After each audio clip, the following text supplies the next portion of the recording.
Jane. How are you? I am feeling good and amazing. I am blessed, man. Oh, my name is Jane. I have my own podcast called VIP Life, where we talk everything and anything visual impairment. You probably would wondering what does that mean? Yes, I am registered blind, but classified as visually impaired. Yes. So yeah. So the VIP life is about the visually impaired lifestyle, and it's an interesting take. And where else to hear it from than from the source, and just the overcoming and doing all the things that you're doing. It's amazing, and I'm just so impressed, and that's why I'm happy that we are able to have this conversation. Oh yes, oh yes. You have to start this sort of conversations to make people think why some people exist. I'm so happy. I'm so happy we're here. Let's get started. Hey. Jamani. But let me tell you, even tuanzia hapa, you're the one who made me go into podcasting. Wow. Like literally, this was about 3 years ago, or 2 years ago. Okay, some time back. Sasa nikajiambia wacha niangalie Kenyan podcasters. Alafu the first one that came was Kenyan Plug. I was like, hiya. Kumbe watu wanaona, because I've listened to podcasts for a long time. Wow. Alafu I think ukaanza zile ku-advertise Anchor. Like, let's try, because nikuajulizanga saa watu wanafanyanga jizi podcast. Do I have to have like some super duper expensive stuff? Hey man. Thanks. I am honored. It's an honor kabisa. I'm very honored. Niambie, what made you start? Tuanzie hapo. Actually, so it was a friend of mine. We just loved conversation. Like he just loved our conversation. So we started our own podcast. It was a podcast called Point Black Period. We did it for like 2 years, almost 2 years. And then nothing, like there was nothing coming back. Our views stayed the same. I mean, there was no growth at Kidogo, at Kias. So we decided to cancel our partnership, and then I decided to do my own thing. And I was just outside walking one day, and I was like, I've been in America this is my 18th year in America now. And I was out of touch with all of my Kenyan roots. No one was talking to me in Swahili, nothing. Like I had no clue about anything about Kenya. So I decided, hey, let me start a podcast called Kenyan Plug, and I plug myself to Kenya. People like me are going around looking for such stuff. I mean, why wouldn't you? Hey man, 18 years. Just like you've seen a few presidents take. I cannot. Umemea huko. Yani literally you left Kenya as a baby, and now you're a grown-ass woman. Yep, 28, 26. Yeah, majority of my life has been America. So it's been interesting. It's been interesting to like this is truly the first time that December like this place is going to shit. It's going to complete. Like honestly, this one is the first time I felt like, okay, so this is really happening. Yeah, it's really happening. By the way, that's funny because I think a lot of people do that. I also am a fan of podcasts, and I went to somewhere, I think Apple Podcast or maybe Spotify, and I started saying podcasts, and I found one thing which was actually I didn't find anything, but when I went to Instagram, I found something. But yeah, so I think a lot of guys look for Kenyan podcasts. So I was like, hey, Bocha, let me put my K as in Kenyan something, because I know that's one way people gravitate to it. Look for stuff. Yeah. When I started my podcast, I've mentioned this on my pod.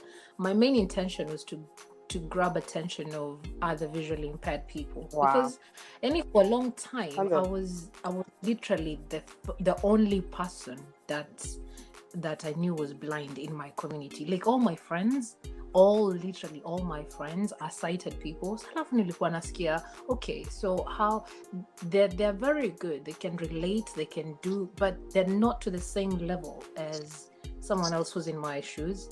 Then nikajiambia, okay, let me start searching. Nanga nenda Facebook, nenda Instagram. I was like, kwani watu, where are these people?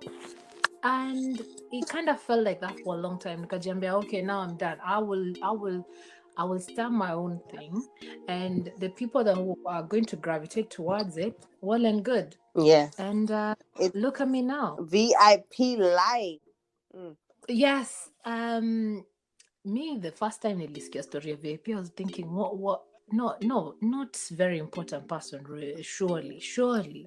And then I was made aware, me, because all I knew was people get blind, and that's just it. And then I was told is no, kuna kitu inaitwa visual impairment. I thought, so that's where it all started. So it's visually impaired people.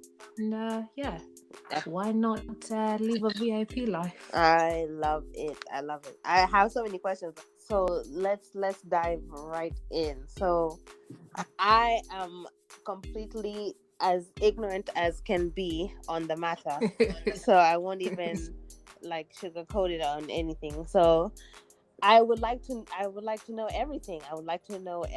So your journey as a VIP person, Yeah. As you say, thanks for even appreciating the fact that you're part of the ignorant people that are ready to learn. Yes. So my journey started 7 years ago. In this September, actually, it's gonna be 7 years. I got ill, and that's a story for another day. I was a happy person, moving around. I was going into my third year of uni, and illness too just came around. And during that time, I started. Well, I had an overdose of the medication I was taking at that time, and it affected my optical nerve. So you can imagine, like, the whole optical nerve is from the back of your head all the way to the front. Wow. So your mind like disappeared, iliharibika completely. So I went blind for approximately 2 weeks. I'm told 2 weeks, but these are just stories that I'm told. I have no proper recollection of this. Wow. So this is more of this is what I'm told. So about 2 weeks, and on this particular day, I was still in hospital. A nurse came and said, I said, why are the lights off? And the nurse is like, no, the light is on, Jane. So I'm like, no, the light's off. And then she starts waving like fingers and stuff, and I couldn't see. And then all of a sudden it just clicked. Her and me sort of click at the same time, like, oh dear, she can't see that. So she goes on a panic rant. This bit I remember, because I remember her running and akita watu. So she called the doctors. They all came, surrounded my bed. So I'm there thinking, what is going on? So they called an ophthalmologist. That's like the specialist or optician. And they're all there. They're like, so whatever they were talking, I just couldn't even hear. And then this lady just comes. I just told them I want my mom. So my mom had just left, those visiting out and stuff. So when she came back, she's there, and we are told, oh, sorry, we can't do anything. Yani, my world shattered. At that point, the world shattered. You're thinking of, I had become a Miss Independent at that point before I got ill and stuff. I love all of a sudden you're telling me my life is shattered. I can't do stuff anymore. Wow. So after about 2 weeks ish, they realized what the problem was. The medication had created so much pressure in my brain. Wow.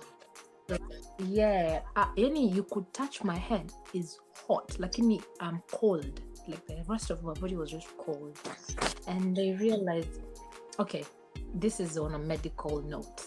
Apparently, a human being is supposed to have 10 to 12 Pascal. Pascals is the measurement for pressure. I had 40.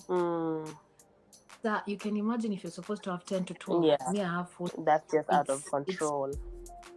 Can you imagine? So at the point, they had to do some weird procedures, and then sort of they said my sight is going to come back kidogo, which it did gradually, Wow. until it got to a to an optimum where I didn't come back completely. Mm. So let me not blab a lot. Ask me the next question. Yes, that's why, Kwanzaa, hey, I hate medicine. I hate medicine. Yes. I absolutely despise it. Not even because of, I like, home medicines and home remedies are awesome.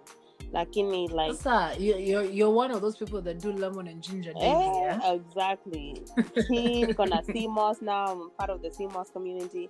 Wait. You're part of the CMOS community too? Yes, absolutely. So wait, you know how to make it? I make it, I sell it, kilaki to everything. What? Mm-hmm. Chick, hey. You biashara is in your blood. You Kikuyu ulitoa wapi? The mixture So- of both Kikuyu America. Hey. No, someone, okay, we digress a little bit. Yeah. Someone mentioned this CMOS situation, Yeah. and I was thinking, mpaka nikatumiwa picha. So what's your view on it? Why are you so into it? Okay, watch it, listen. Let's finish the first point. Alafu will come back. Mhm. Yes, so absolutely, I hate medicine and I despise it, and I've had such unfortunate side effects of something that was supposed to be helpful. So this thing is upsetting, and I hate that it happened to you. Lakini, I'm sure. I mean, even as you have made it something, you have taken something that you've made lemonade, basically, of the situation. I have. Yes. I have, because I thought to myself at that point I was in a dark place then, and I'll not lie to you. It's been a journey just to get to where I am today. When people show up and they're like telling you, it's so easy, things will be okay. I am telling you at that time, there's no way things are okay for you. You don't see the light at the end of the tunnel. You're only seeing the beginning. So to you, it's darkness. By the time you're healing, you just have to make lemonade to survive. Because the stress can be not even a bit. The stress can kill you. You go into depression, you go into all this stuff. And let me one psychologist told me people don't even die because of the diseases and things that they have. It's the stress and the fact that they can't cope with it that affects them even more. That thing is serious. It is serious. So I know doctors mean well, and they're trained to do that. That's their job. They save your life and stuff. But they also don't have the 100% certainty that there's not going to be a side effect. That's exactly right. Some actually, it's some mean well. I can't say all of them, but some. And the pharmacists also have good intentions. Lakini, not all of them have the right intentions. So it's just like you're leaving a lot of yourself to someone, to man, to kind of determine your outcome, and all of this stuff was provided to us within nature. Lakini, it's just that we've been so removed from all of the facts about life that we have fallen victim. As you said, making lemonade, we're making lemonade. Exactly. Yes. Exactly. So it's so amazing. I'm here for it. I'm here for it. Thank you. Yeah. Tell me. Yeah, so this is interesting. That's what. So I just want to know a day in Jane's life. Really, I'm truly interested. So how do you translate all of this? So your vision is, it's not actually gone, but it's. Please explain. Okay. Yes. So remember I told you my optical nerve grew back. So it grows. Your optical nerve is about 13 centimeters. So you can imagine karula kadogo. It's approximately that size, and your optical nerve grows. If it was to grow, it grows like 1 centimeter a month. So it takes a long time. So gradually, as I say, my sight sort of started coming back. Alafu mali ilifika, it got to a point where the end of the optical nerve, mine is pink. It's supposed to, it shows like pink tissues. And a normal human being, it's supposed to be white.